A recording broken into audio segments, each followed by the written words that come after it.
আমাদের আজকে রুমের ফার্স্টে তো আমরা ভালো রুম পাইনি, ঠিক আছে। এইখানে এসেছি, এইখানে আছি, একটা রুম পেয়েছি।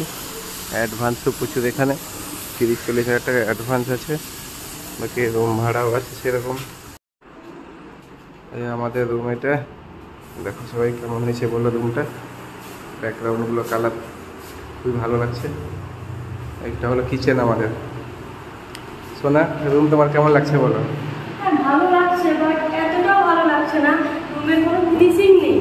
রুমের কালারগুলো আমার খুব ভালো লেগেছে, বাট রুমটা এতটা ভিতরে কোনো ফিনিশিং দেখতে পাচ্ছি না। এখানে এরকমই রুম পাওয়া যাবে, ভালো পাওয়া যাচ্ছে না। এখন এইরকমই রুম লাগবে আমার, মানে আমাদের রুম লাগবে, এটাই বড় কথা।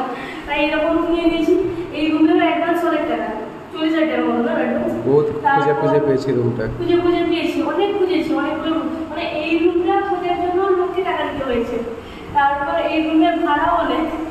রুমের ভিতরে যে ফিনিশিংটা বলছো না শোনা, আমরা সেটা পরে চেঞ্জ করে নিব, বুঝছো? চেঞ্জ করতে পারি, করে নিব। আমি ভাবছি ব্যাকগ্রাউন্ডটা পুরো একদম অন্যরকম সাজিয়ে দেবো।